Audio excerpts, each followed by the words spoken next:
Assalamualaikum warahmatullahi wabarakatuh. Perkenalkan saya Bayu Trianatasari, CGP Angkatan 8 dari Kota Solo, Sumatera Barat.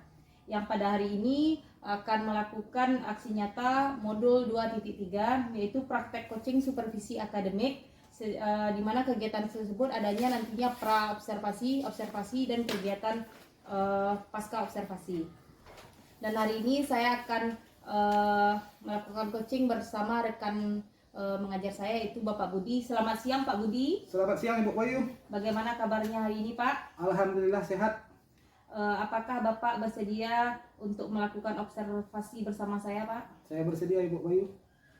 Baiklah Pak, Alhamdulillah Bapak hari ini dapat melakukan observasi bersama saya yang bertujuan untuk pengembangan dan peningkatan kompetensi akademik dalam mengajar. Jadi nantinya Pak, mungkin kita akan mengobrol-ngobrol santai saja dan melihat kesiapan Bapak dalam melakukan kegiatan mengajar besoknya Pak. Ya. Nah, sebelum itu mungkin akan masuk ke beberapa pertanyaan. Saya ingin menanyakan dulu ke Bapak, apa harapan Bapak dalam kegiatan kita pada hari ini? Baiklah, terima kasih Bu Bayu. Saya dari kegiatan ini saya berharap kita dapat bertukar saran, bertukar pengalaman, diskusi dan kolaborasi sehubungan dengan pembelajaran yang akan saya laksanakan di kelas nantinya. Nah, ya Pak, mudah-mudahan di kegiatan kita kali ini kita tentunya dapat bertukar pengalaman, berbagi, berkolaborasi demi kemajuan peserta didik kita nantinya Pak. Nah, kegiatan observasi kita nanti kira-kira akan memakai atau menyajikan materi apa Bapak nantinya Pak? Nanti saya akan menyajikan materi bola besar, submaterinya adalah bola basket. Terkait dengan materi Bapak tersebut, kira-kira tujuan pembelajaran Bapak yang ingin Bapak capai apa ya nantinya Pak? Tujuan pembelajaran yang ingin saya capai nanti agar peserta didik dapat memahami dan mempraktekkan gerak spesifik dalam permainan bola basket.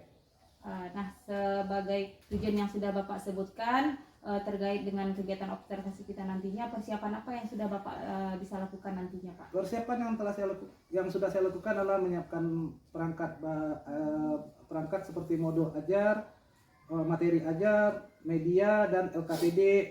Begitu juga dengan evaluasinya Bu Bayu. Bagus Pak. Jadi nanti akan ada beberapa kesiapan yang harus Bapak siapkan, mungkin salah satunya modul, LKPD, dan evaluasinya ya Pak. Nah, kira-kira kesulitan apa yang kira-kira Bapak temui ketika mengajar nantinya itu Pak? Ya, kesulitannya mungkin karena kita memiliki karakter peserta didik yang berbeda, tingkat pemahaman yang berbeda, dan kemampuan yang berbeda dalam menerima materi yang akan kita ajarkan nanti. Dan ada peserta didik itu yang gampang dan ada yang sulit dalam memahami karena tergantung kepada gaya belajarnya. Ada yang gaya belajarnya audio, ada yang gaya belajarnya video dan kinestetik.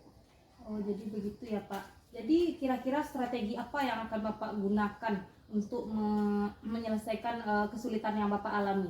Strategi yang saya gunakan, yang pertama saya akan melakukan asesmen awal, asesmen diagnostik, melihat gaya belajar peserta didik kita dulu Ibu, karena kalau tidak ada asesmen awal saya tidak mengerti gaya belajarnya, apakah tipenya auditory, video, atau kinestetik. Jadi berdasarkan itu strategi pertama adalah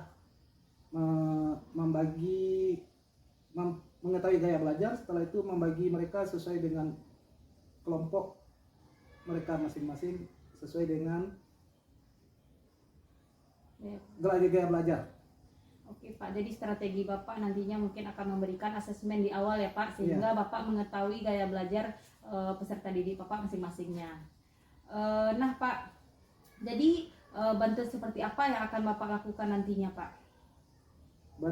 Bantuan yang saya lakukan mungkin nanti saya akan meminta bantuan Ibu mengenai saran. Kalau untuk proses pembelajaran telah saya siapkan semuanya, tapi mungkin saya minta nanti bantuan saran di mana kekurangan atau berbagi pengalaman dan kolaborasi mengenai proses yang sedang berlangsung di saat observasi nanti. Baiklah Pak, terkait dengan pembelajaran ini, hal-hal yang harus dilengkapi, yang Bapak butuhkan, dan tentunya bantuan dari saya dalam penyelesaian tadi sudah Bapak sampaikan. Untuk itu, dengan kegiatan praobservasi ini Pak, kompetensi apa yang ingin Bapak kembangkan nantinya Pak? Yang pertama sekali adalah bagaimana saya memberikan materi kepada siswa sehingga yang materi yang saya berikan bisa mereka pahami, bisa mereka praktekkan dengan baik walaupun tidak sampai ke tahap mahir. Jadi dan menarik dan bermakna bagi siswa sehingga mereka tidak merasa jenuh dalam pelajaran olahraga. Jadi kompetensi yang Bapak ingin kembangkan tentunya di pembelajaran Bapak lebih bermakna dan siswa-siswi Bapak tentunya lebih memahami apa yang Bapak sampaikan ya Pak ya. Iya Bu Bayu. Dan untuk itu kemudian saya juga ingin menanyakan beberapa LKPD yang telah Bapak siapkan tentunya sudah berdasarkan kemampuan siswa Bapak ya Pak ya? Sudah Ibu. Oke. Jadi dari penjelasan yang Bapak berikan tadi saya sangat mendukung sekali ya Pak agar pembelajaran Bapak nantinya lebih bermakna untuk peserta didik Bapak. Jadi kira-kira kapan Bapak bisa melakukan kegiatan observasi ini Pak? Saya mengajar hari Selasa Bu, jadi kalau sebaiknya kita laksanakan pada hari Selasa. Baiklah Pak, terima kasih atas waktunya yang sudah Bapak berikan dalam kegiatan pra observasi ini, kegiatan coaching supervisi akademik dalam menyelesaikan tugas aksi nyata 2.3 saya. Nanti setelah mengadakan observasi, saya akan kembali berbincang-bincang dengan Bapak mengenai kegiatan observasi dan rencana ke depannya. Baik Ibu. Demikianlah Pak hasil wawancara kami tentang praktek coaching supervisi akademik dalam kegiatan pra observasi kegiatan modul 2.3 ini. Terima kasih atas perhatiannya. Mohon maaf jika ada yang salah. Saya akhiri dengan Assalamualaikum warahmatullahi wabarakatuh. Waalaikumsalam warahmatullahi wabarakatuh. Nah, aku kirim lagi.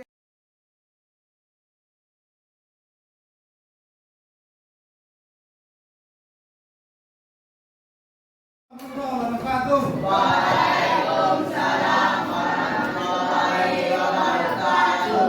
Baiklah, hari ini kita akan belajar materi bola besar. Sebelum itu kita masuk kepada kesepakatan kelas. Ini kesepakatan kelas kita yang telah kita sepakati. Yang pertama, masuk tepat waktu, mendengarkan penjelasan, menjaga kelas tetap bersih, bicara yang sopan dan baik, saling membantu dan bekerja sama. Jika ada yang angkat tangan, yang lain mendengarkan, mengingatkan teman jika melakukan kesalahan.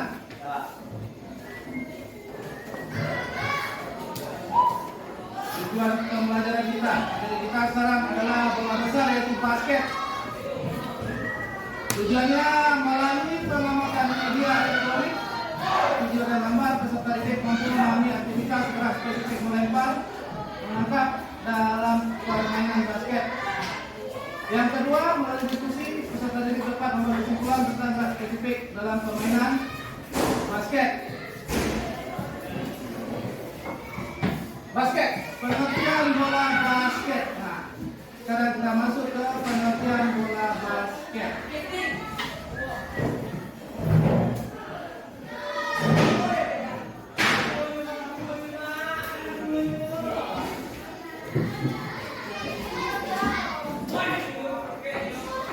Nih, permainan yang terdiri dua kelompok yang setiap kelompok terdiri atas 5 pemain apabila dikumpulkan secara keseluruhan 10 orang. Tujuannya memasukkan bola ke dalam jadwal dengan mendapatkan nilai atau poin sebanyak-banyaknya.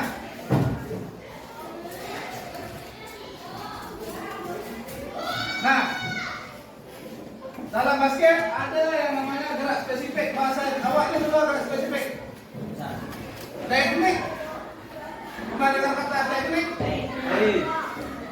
Kalau bahasa kitanya sama dulu teknik dasar. Sekarang berubah menjadi gerak spesifik. Jadi gerak spesifiknya adalah melempar, menangkap, menggiring, menembak, gerakan berpolos atau bertumpu. Nah, dari up yang banyak tidak tahu, dan rebound. Rebound itu artinya mengambil bola yang memantul dan miring. Rebound. Nah, itu istilahnya. Jadi ini jarang didengar karena ini adalah mereka yang biasanya main basket. Melempar dan menangkap, menggiring bola atau dribble biasanya bahasa olahraganya. Yang ketiga, menembak biasanya dipakai istilah shooting. Yang kelima, gerakan bertumpu atau berporos. Yang keempat, ini layup shoot, salah satu bentuk dari shooting. Yang kelima adalah rebound.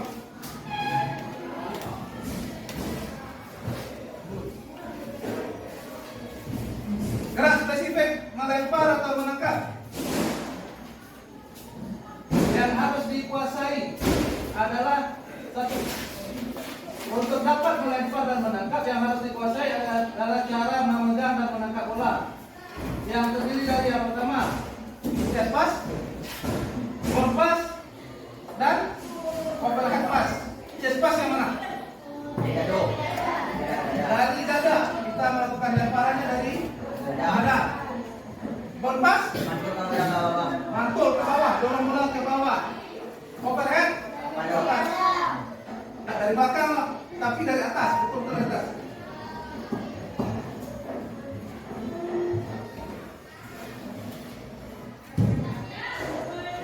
Nah, ini contoh video gerak spesifik melempar dan menangkap bola.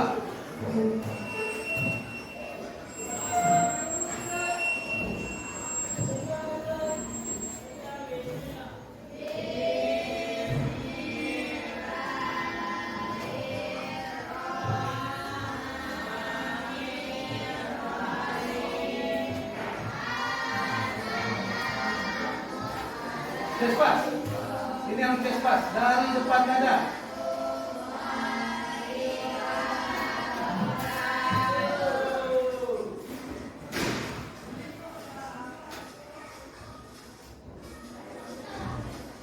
Bentuk latihannya seperti ini, latihan menyamping.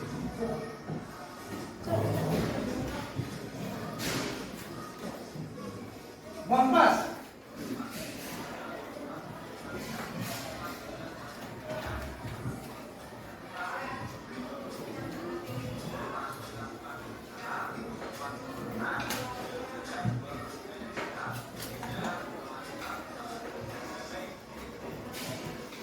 Ini untuk one pass.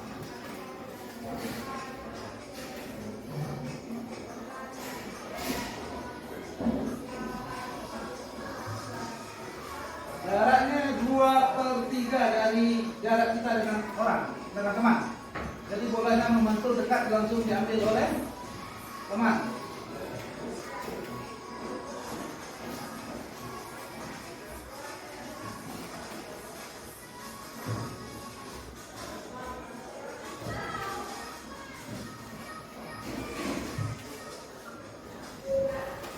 Overhead pass.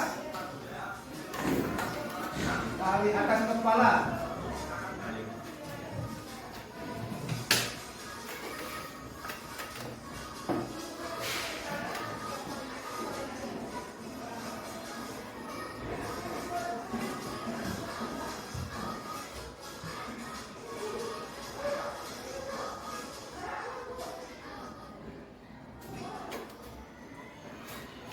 Nah, jadi kesimpulannya, mengoper bola dengan dua tangan di depan dada itu disebut dengan chest pass.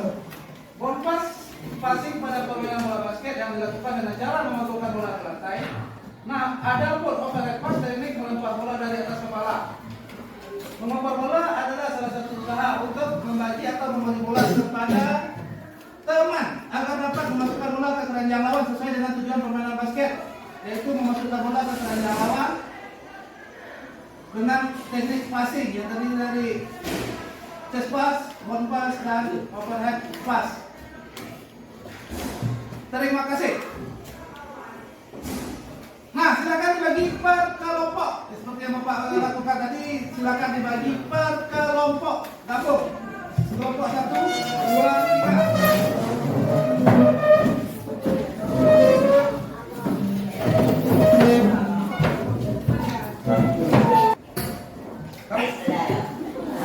Nah, setelah dibagi per kelompok, silakan dikerjakan ini.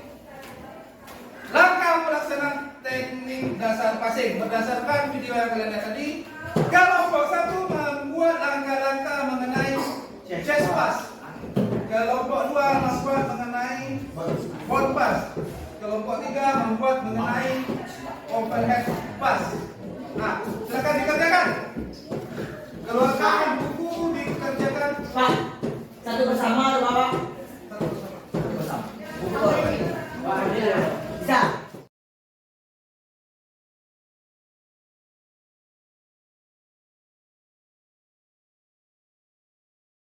Satu, dua. Perkenalkan, nama saya Bayu Trianatasari, CGP Angkatan 8 dari SMP 4 Kota Solo. Baiklah, pada saat ini saya akan melakukan kegiatan pasca observasi yang dimana sebelumnya saya sudah melakukan tahapan pra observasi bersama rekan saya Bapak Budi Arfan. Baiklah Bapak Budi, pada saat ini saya berterima kasih karena Bapak sudah meluangkan waktunya untuk mengikuti kegiatan pasca observasi. Dan saya nantinya akan memberikan beberapa pertanyaan yang terkait dengan jalannya proses observasi di kelas yang telah Bapak lakukan dan mengevaluasi sejauh mana tujuan pembelajaran yang telah Bapak lakukan. Baiklah Bapak Budi, apakah Bapak siap? Siap? 100% Bu. Untuk itu saya akan mengajukan pertanyaan yang pertama, yaitu setelah Bapak melakukan pembelajaran di kelas, bagaimana perasaan Bapak? Setelah melakukan agak merasa sedikit gugup juga karena dalam proses mungkin ada yang tidak berjalan sesuai rencana awal dan merasa agak ada beberapa yang kurang maksimal dalam proses pembelajaran yang dilakukan, karena yang pertama diobservasi secara langsung, yang kedua dilakukan proses perekaman berbentuk video. Jadi hal yang agak berbeda, merasanya jadi agak kurang maksimal jadinya pada saat itu. Berarti perasaan gugup karena kita tidak biasa dilihat ya Pak ketika mengajar, lalu divideokan ya Pak. Jadi ketika pembelajaran tersebut, menurut Bapak apakah tujuan pembelajaran yang Bapak lakukan sudah tercapai? Kalau berdasarkan proses yang telah terjadi, tujuan pembelajaran telah tercapai karena siswa telah memahami materi bola besar, bola basket. Jadi secara garis besar telah tercapai, cuman dalam hal-hal yang detail kecil itu mungkin belum terlalu sempurna. Begitu ya Pak. Jadi intinya untuk tujuan pembelajaran Bapak sudah tercapai ya Pak. Untuk itu bisakah Bapak ceritakan bagaimana langkah-langkah pembelajaran dan apa yang sudah Bapak lakukan di kelas? Langkah-langkah pembelajaran yang saya lakukan, yang pertama saya melakukan tes diagnostik gaya belajar. Apakah ini anak ini masuk ke tipe audio, tipe video, atau tipe kinestetik. Kalau tipe audio saya memberikan media sesuai dengan kebutuhannya. Kalau tipe video saya berikan video, kalau kinestetik saya memberikan mereka kesempatan untuk mempraktekkan gerakan yang telah dicontohkan. Melalui media saya menggunakan media penampilan dari aplikasi Canva, jadi penampilan lebih menarik untuk video. Karena di Canva juga bisa pakai suara kita direkam di situ, bisa berbicara. Jadi kita tidak banyak berbicara di kelas, melalui penampilan video, audio video, dan kinestetik saya menampilkan video yang baru gerak. Dan setelah itu saya minta anak untuk mempraktekkan beberapa teknik yang telah dilihatnya melalui aplikasi. Sangat bagus ya. Berarti Bapak sebelum melakukan proses pembelajaran tentunya Bapak melakukan tes diagnostik kepada siswa-siswi Bapak agar nantinya Bapak dapat mengelompokkan anak berdasarkan gaya belajar. Di sini Bapak juga sudah menggunakan media yang sangat bagus, di mana video di sana bisa langsung ya Pak ya. Bisa. Untuk anak audio visual, kinestetik langsung bisa ya Pak ya. Jadi kemudian area pengembangan apa yang sudah Bapak lakukan di PBM tersebut? Area pengembangan yang saya lakukan, saya menggunakan yang pertama saya mengembangkan ke mereka belajar untuk berdiskusi, berkelompok. Jadi mereka belajar, yang pertama tujuan pertamanya adalah mereka belajar untuk berbicara. Karena saya melihat di kelas itu mereka masih menganggap guru itu sebagai sumber ilmu semuanya. Jadi makanya dibagi per kelompok agar mereka bisa belajar berbicara. Nanti akan diminta untuk presentasi, menampilkan hasil dari diskusi kelompok, agar masing-masing mereka itu sadar, oh ternyata begini cara berbicara, begini cara presentasi yang benar, begini cara menanggapi teman. karena hal-hal itu memang harus kita ajarkan ini Bu. Jadi, karena saya melihatnya di tantangan di masa depan, kelemahan anak-anak sekarang tidak bisa berbicara dengan baik. Saya melihatnya seperti itu kok, karena melihat di media-media sosial, permasalahan pertamanya ilmunya banyak, tapi cara mereka menyampaikannya itu yang makanya saya tergerak untuk melakukan itu agar bisa mereka nanti tidak canggung pada saat melakukan apakah itu wawancara untuk pekerjaan atau untuk bidang yang lain. Bagus ya Pak metode yang Bapak lakukan ya. Dengan berdiskusi, siswa-siswi ini memiliki tanggung jawab mereka Iya. nantinya ya Pak ya. Dan secara tidak langsung kita melatih mereka untuk berbicara di Iya. depan umum. Ya, bagus. Jadi dalam metode yang Bapak lakukan, penilaian apa yang sudah Bapak lakukan terhadap anak-anak kita itu? Penilaian saya melakukan penilaian formatif dan sumatif dari penilaian daripada saat mereka di kelas dan penilaian secara teoritis dengan memberikan KPD. Tapi kedua hal ini saya anggap penilaiannya saya akan berimbang karena penilaian saya jika secara tertulis mereka sambil diskusi bisa menyamakan persepsi. Tapi yang jadi penilaian yang saya anggapnya 50-50. Yang pertama sikap, karena di kurikulum Merdeka kan kita menentukan yang utama itu adalah pembentukan karakter. Jadi dari kelas saya pengen mereka punya karakter yang baik, punya ilmu yang baik dengan kajian teori dengan lewat LKPD dan belajar berdiskusi seperti itu. Saya melihatnya semua itu sebagai satu rangkaian proses penilaian yang harus mereka miliki. Jadi kita kepada peserta didik atau kepada anak-anak kita tidak hanya mengajarkan teori ya Iya. Pak ya, jadi karakternya juga harus kita bentuk. Jadi untuk penilaian ada penilaian istilahnya kognitifnya ya Pak ya, ya. Dan sikap. Ya. Bagus, Pak. Jadi menurut Bapak hal baik atau kekurangan apa yang menjadi kendala atau kendala dalam proses pembelajaran Bapak tersebut? Kendala yang saya alami cuman yang pertama kalau bagi saya pribadi karena seperti yang saya bilang di awal, karena dilihat langsung setelah itu di videokan agak merasa sesuatu yang keluar dari rutinitas kita agak merasa sedikit canggung. Grogi ya Pak ya. Grogi. Setelah itu kalau bagi siswa mungkin saya akan memakai LKPD yang lebih bervariatif, tidak hanya mungkin bukan hanya masalah teori, tapi kalau bisa juga ada LKPD yang menyangkut ketiga hal tersebut. Kalau kemarin kan hanya masalah teori, jadi ada nanti kita misalnya akan melakukan survei kecil-kecilan untuk menentukan karakter mereka dari LKPD yang kita buat. Setelah itu baru masuk pelajaran teorinya agar kita bisa mengenal siswa itu secara utuh. Jangan hanya karena kebanyakan kalau dulu saya hanya melihat karakter siswa itu dari nilainya segini. Tapi sekarang saya melihatnya kita harus melihatnya sebagai